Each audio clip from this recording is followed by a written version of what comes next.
Tu es un bon. Oui. Je sais que tu es trop occupé, mais elle-même va comprendre certaines choses qu'elle n'arrive pas à comprendre. Comment expliques-tu que les jeunes de moins de 25 ans partent exhumer le corps parce qu'ils veulent vendre et quitter le pays?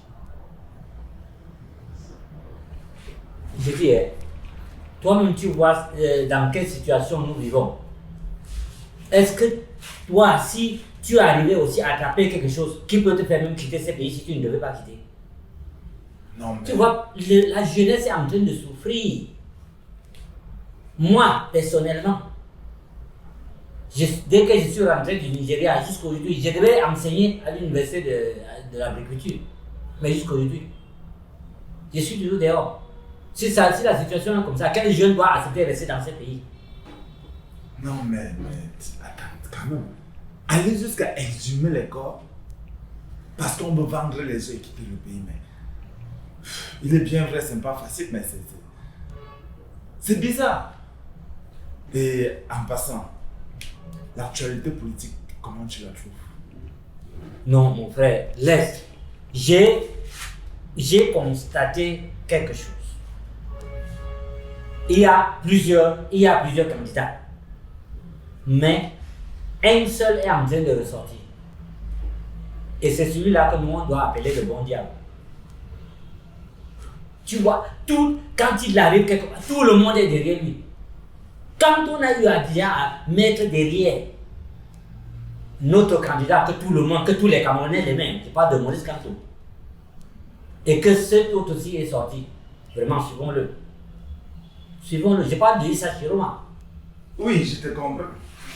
Bello Bouba était le premier à Bafoussam, où il a fait l'Ouest, il a rencontré Sa Majesté Sokonjo.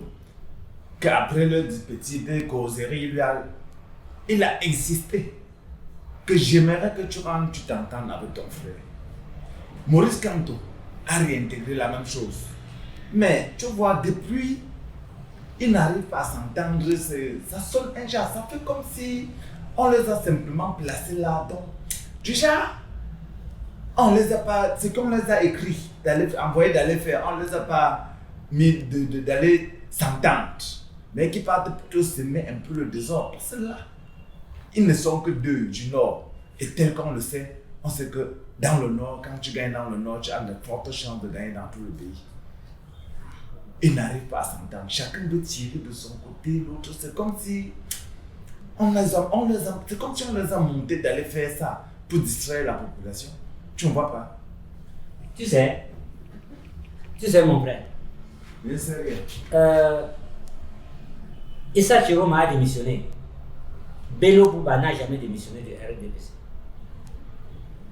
Donc, c'est deux mondes différents. Et Issa Chiroma, il a été trop menacé même de mort, parce qu'il a démissionné. Mais pourquoi Bello, on n'a jamais, les gens du RDPC n'ont jamais posé une question à Bello, pourquoi?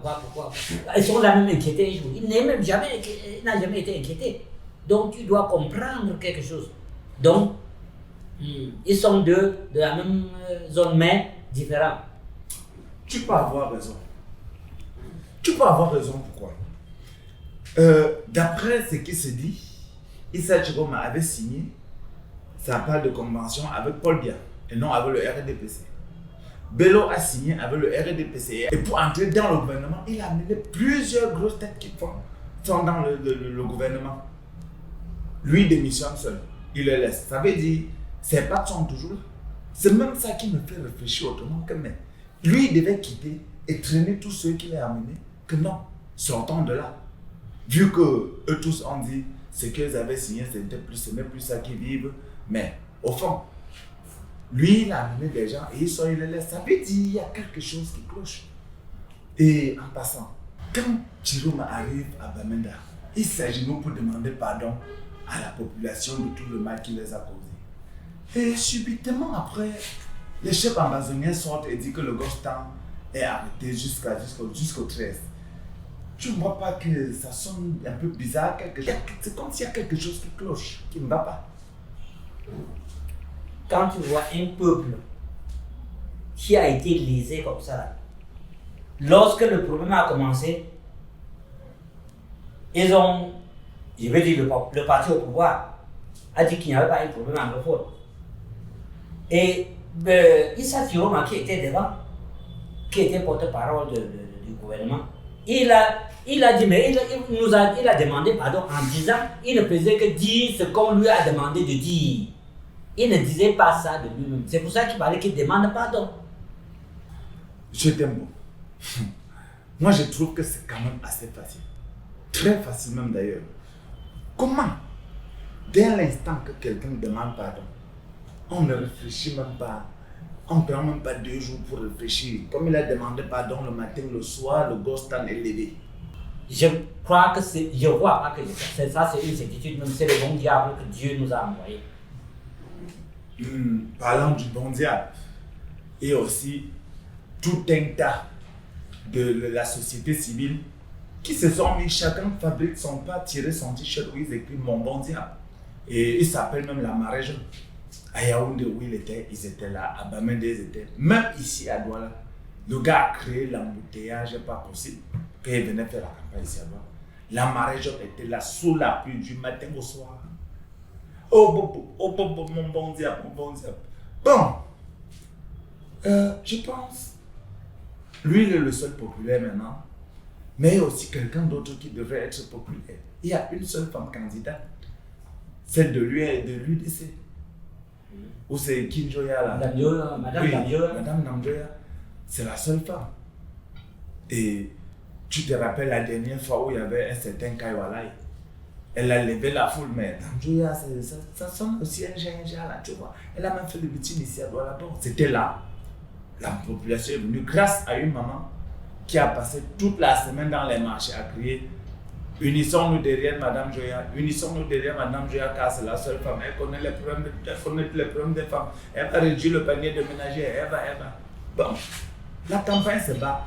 Et ce qui m'a encore le plus fait rire, c'est un autre candidat que d'autres se disent qu'il est le jeune candidat. Quand il va à Bamenda, lui aussi, il est entouré de tout un camion de militaires. Pourquoi? De qui a-t-il peur? D'abord, vous voyez, lui, il est avec qui? L'armée qui l'a accompagné à Bamenda. Mais ça, c'est toujours parti au pouvoir. J'ai même le comique de ça. Ces mêmes gens-là, ils sont partis faire un meeting quelque part où c'était dans leur village même. Ils ont fait le meeting. Il y avait un papa, sa femme et ses 3 enfants. C'était un grand village, hein, à la place du marché. Il y avait peut-être 5 personnes. Ça. Et puis on lui a donné le pain sardine. Et ça me rappelle aussi le meeting de l'Humolinex. Il est allé à Bamenda, il y avait plus de voitures que de population. Quand on filmait, donc c'est comme s'il y a quelqu'un qui a pris que le drone.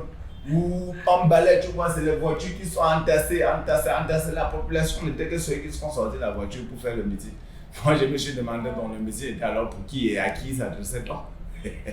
Il devait s'adresser à qui? Un peu que tu dis que tu vas aller broyer dans le Molinès. Tu vas broyer ton peuple dans le Molinès. Et tu comptes régner. Et tu es en train de régner. Ça, c'est la dictature. Et aussi, ça ne devait pas se faire. Laisse-moi te dire, ça fait 2 semaines. En fait, dès qu'on a lancé la campagne, on a dit, Monsieur le Président, Son Excellence Paul Biya va aller faire battre campagne au nord. On voit la garde présidentielle là-bas, on voit ceci là-bas, mais il n'est jamais venu. Et de 2, j'ai même vu là où il bat de campagne, où on lui a fabriqué un gros marionnette, comme gros plus que notre bureau-ci. Lui et madame, sur les bâtons. On dit, Monsieur le Président arrive, sur le marionnette. Franchement.